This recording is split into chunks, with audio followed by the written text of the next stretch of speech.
Assalamualaikum warahmatullahi wabarakatuh. Saya Trija Nuristala Baco akan memaparkan hasil review jurnal saya yang berjudul Material Terkuat dan Material Teringan di Dunia. Yang pertama, pengaruh variasi temperatur kalsinasi terhadap sifat kapasitif kapasitor elektrokimia tungsten trioksida atau WO3 hasil sintesa Solgel. Tungsten trioksida atau WO3 dikenal sebagai material semikonduktor yang dapat diaplikasikan sebagai material sensor gas, alat elektrokromik, fotokatalis, dan alat penyimpan memori. Selain itu, beberapa riset ilmiah menunjukkan bahwa material WO3 memiliki kemampuan untuk menyimpan energi listrik dikarenakan memiliki bilangan oksidasi lebih dari 1 dan luas permukaan aktif yang relatif besar. Namun sedikit penelitian tentang material WO3 yang diaplikasikan sebagai kapasitor elektrokimia. Tujuan dari penelitian ini bertujuan untuk mempersiapkan material WO3 sebagai kapasitor elektrokimia. Metode yang digunakan material tungsten trioksida atau WO3 dapat disintesis dari tungsten heksaklorida atau WCl16 dengan metode Solgel dan kalsinasi.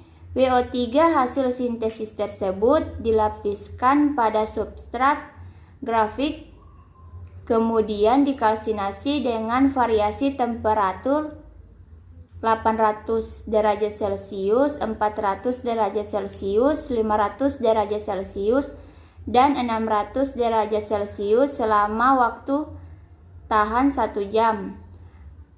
Hasil yang diperoleh pada penelitian ini dari hasil uji XRD diketahui struktur kristal WO3 temperatur kalsinasi 300 derajat Celcius adalah ortohorombik, sedangkan WO3 temperatur kalsinasi 400 derajat Celcius, 500 derajat Celcius, dan 600 derajat Celcius adalah monoklinik. Dari hasil uji SEM didapatkan ukuran yang semakin besar seiring kenaikan temperatur kalsinasi. Dari uji B didapatkan luas permukaan aktif WO3 yang semakin kecil seiring kenaikan temperatur kalsinasi. Dari uji CF dihasilkan nilai kapasitas terbesar terdapat pada WO3 temperatur kalsinasi 300 derajat Celcius, scan rate 2 mfs, yaitu terbesar 5.991 mf per gr. Hal ini diperkuat dari hasil uji EIS yang menunjukkan bahwa WO3 temperatur kalsinasi 300 derajat Celcius memiliki nilai impedasi paling kecil sehingga sifat kapasitasnya paling baik. Kesimpulan, material tungsten trioksida atau WO3 untuk aplikasi kapasitor elektrokimia dapat disintesis dari tungsten heksaklorida atau WC16 dengan metode Solgel dan kalsinasi.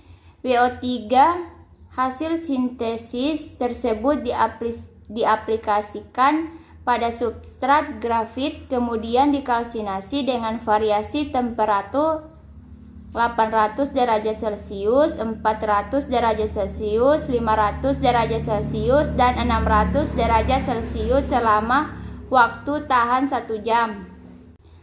Berdasarkan hasil XRD diketahui struktur kristal WO3 temperatur kalsinasi 800 derajat Celcius adalah ortorombik, sedangkan struktur kristal WO3 temperatur kalsinasi 400 derajat Celcius, 500 derajat Celcius dan 600 derajat Celcius adalah monoklinik.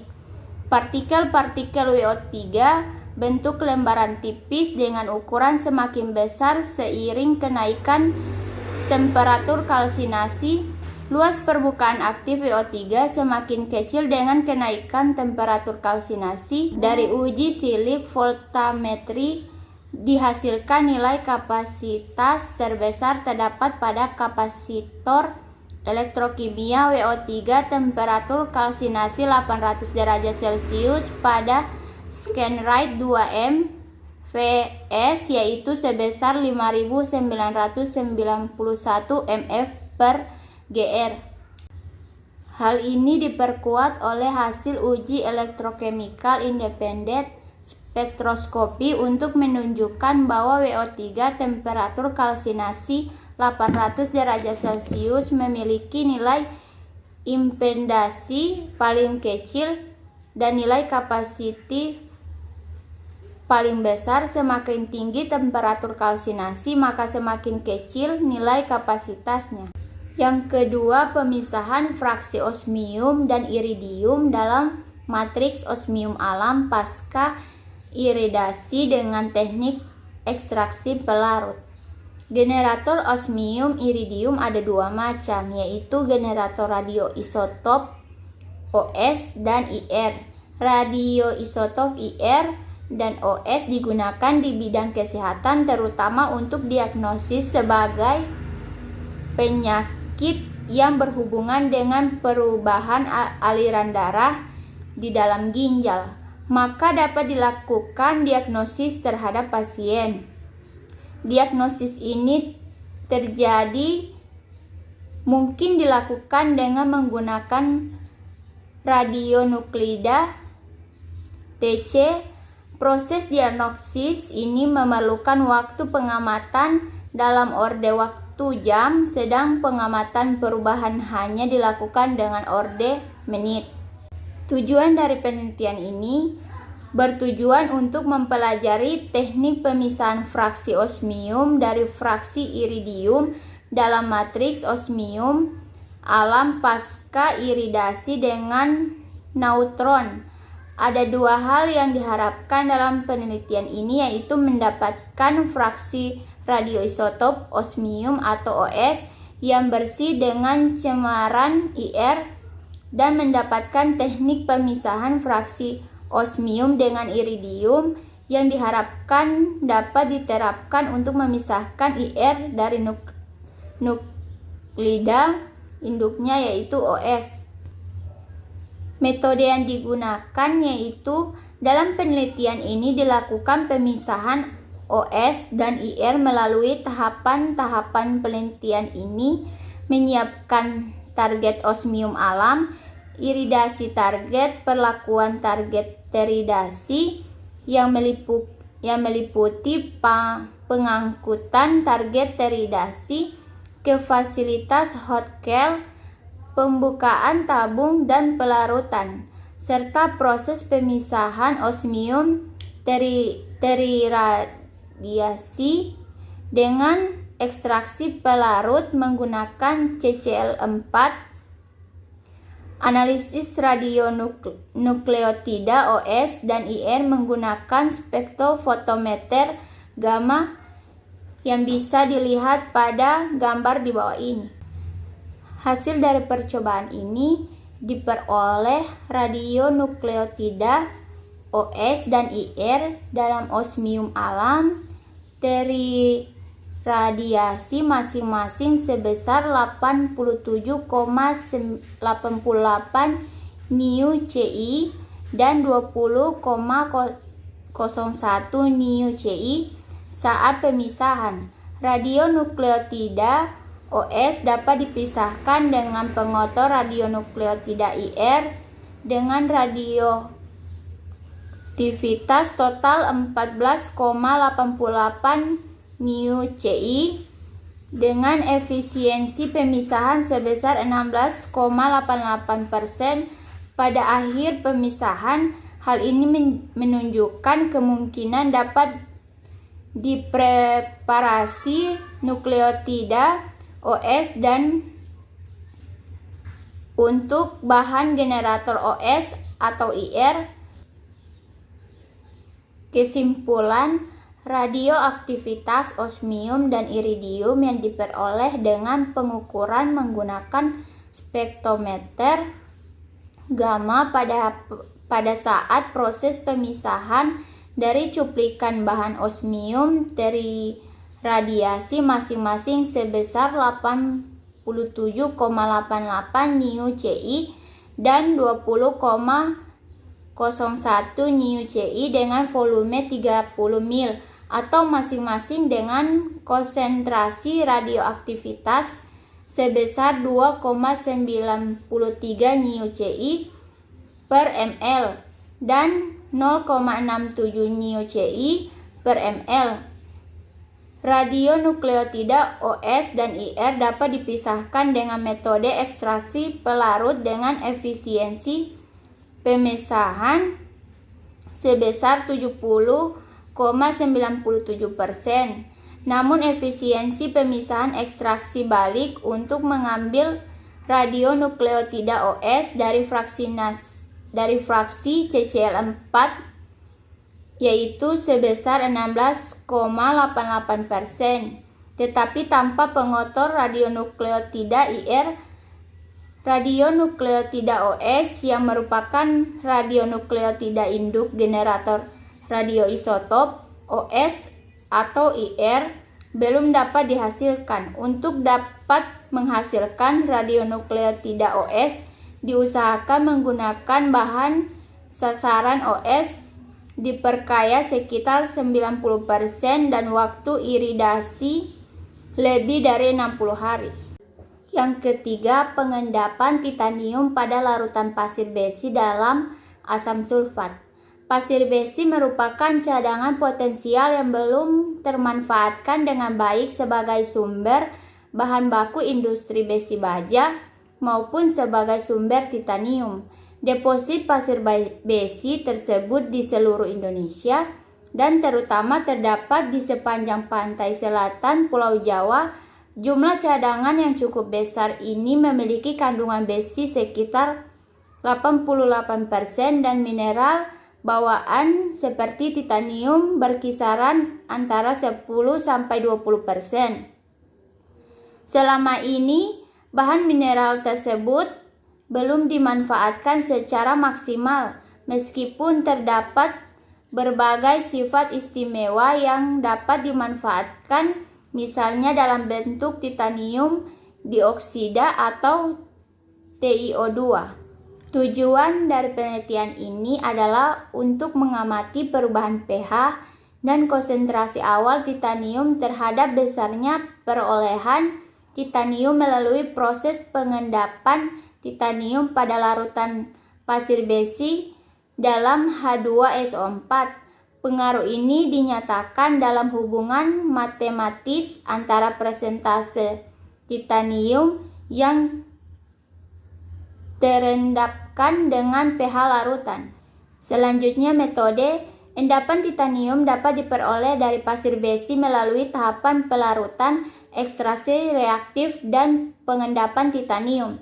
Pelarutan pasir besi asal Yogyakarta dengan asam sulfat 6 selama 8 jam pada temperatur didih 110 sampai 115 derajat Celcius dengan perbandingan stoikiometri antara pasir besi dan asam sulfat sebanyak 1:4 dapat menghasilkan Fe3 larutan sebanyak 78,18%, Fe2 12% dan Ti4 28,86%. Pengurangan kadar besi dari larutan pasir besi dilakukan melalui ekstraksi menggunakan TBP 88,4% dengan perbandingan volume fase akuatik terhadap fase organik sebesar 1:1. Untuk 3 kali pengulangan ekstraksi, pengendapan dilakukan dengan pengaturan pH larutan dengan penambahan larutan NaOH 15 ke dalam larutan pasir besi. Konsentrasi awal titanium yang diamati antara 28,0–112,5% W per V dan rentang pH 0–4. Hasil percobaan menunjukkan bahwa titanium dan besi mengendap bersama-sama sebanyak 100%, dan semakin besar konsentrasi awal titanium, pH pengendapan semakin kecil. Keberadaan besi dalam larutan pasir besi mempengaruhi kemurnian titanium dioksida yang diperoleh, sehingga perlu diupayakan agar larutan besi telah bebas besi sebelum pengendapan dilakukan. Kesimpulan, endapan titanium dapat diperoleh dari pasir besi melalui tahap pelarutan, ekstraksi reaktif, dan pengendapan titanium. Pelarutan pasir besi Yogyakarta dengan asam sulfat 6 molar selama 8 jam pada temperatur didihnya 110–150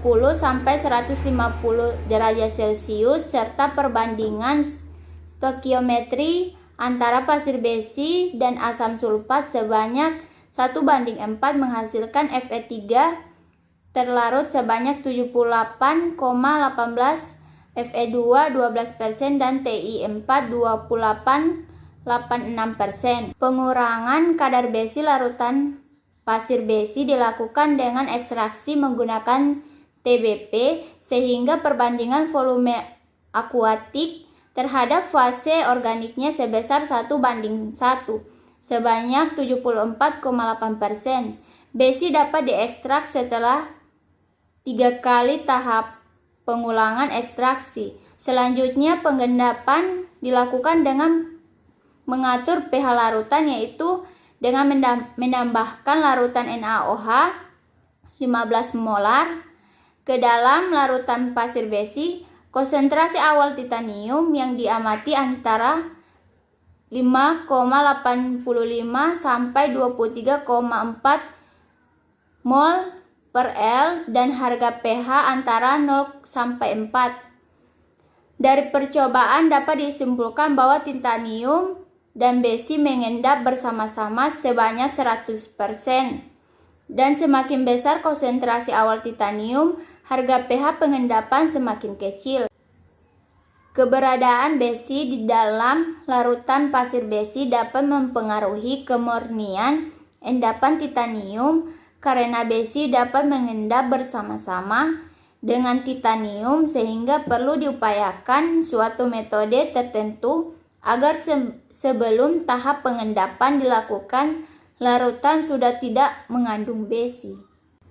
Yang keempat, sintesis dan karakterisasi ZNO sebagai coating anti korosi ZNO per Al atau OH3 pada material baja karbon. Aplikasi coating seringkali dilakukan untuk melindungi logam konstruksi yang rawan terhadap korosi.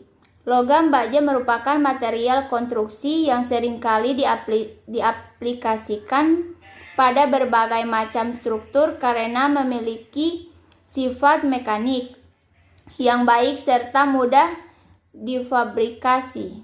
Namun struktur yang dibuat dari logam baja lebih cepat mengalami korosi, sehingga menimbulkan kerugian baik sifat langsung maupun tidak langsung.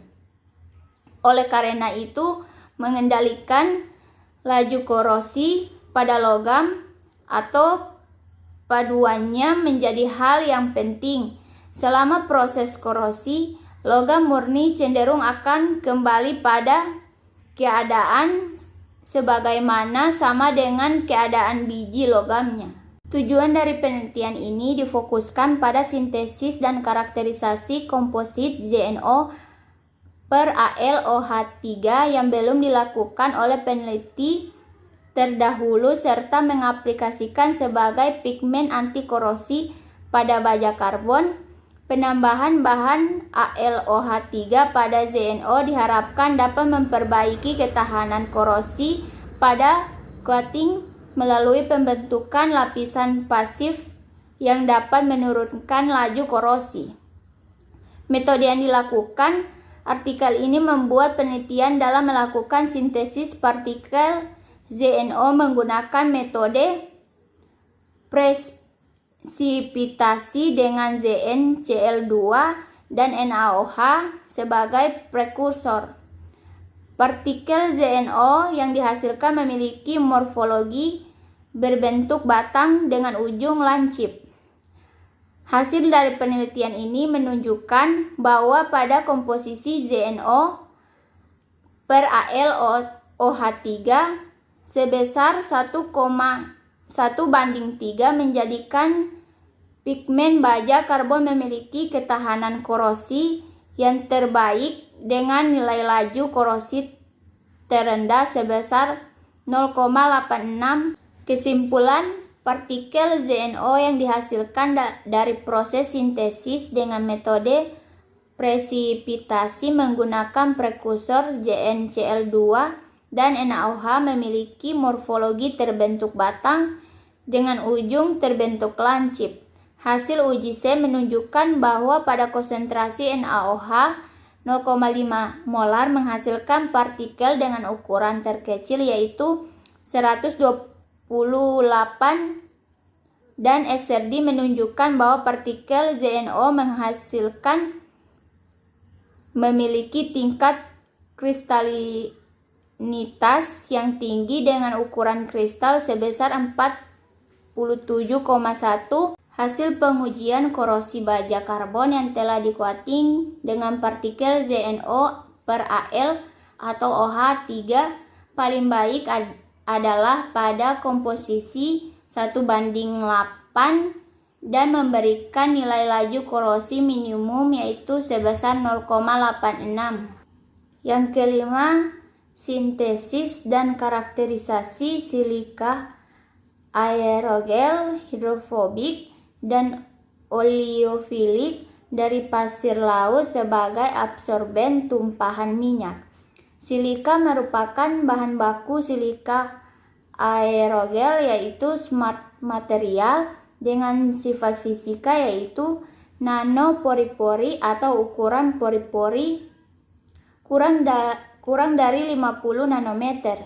Struktur internal memiliki luas 1000 meter kubik, konduktivitas termal rendah, massa jenis rendah 50 dan memiliki konstanta dielektrik yang rendah. Silika aerogel memiliki kemampuan untuk memisahkan material organik dan air secara absorpsi. Tujuan penelitian ini dilakukan untuk mengetahui pengaruh prekursor dalam modifikasi material silika aerogel yang bersifat oleofilik dan hidrofobik. Pembuatan silika aerogel terbagi menjadi beberapa bagian yaitu pembuatan water glass atau sodium metasilikat dari pasir laut, kemudian pembuatan silika aerogel atau dari water glass. Dalam metode ini menggunakan beberapa variabel perbandingan yaitu dengan menambahkan TeOS dan heksana dengan perbandingan volume 1:1, 1:2, dan 1:3. Sedangkan untuk penambahan etanol divariabelkan konsentrasi volumenya dengan rincian 10%, 20%, dan 30%. Hasil dari penelitian ini, bahan baku pasir laut diuji dengan metode XRF, bertujuan mengetahui komponen yang terkandung dalam pasir silika dengan hasil SiO2 98,9%, K2O 1,2%, CaO 0,6%, TiO2 0,766%, F2O5 0,7%, MnO 0,0 28%, Fe2O3 0,43%, NiO 0,01%, CiO 0,085%, YB2O3 0,08%. Sedangkan produk silika aerogel dilakukan uji sudut kontak dan uji serapan minyak. Dari hasil uji sudut kontak didapat hasil pada sampel 2 dengan menambahkan TeOS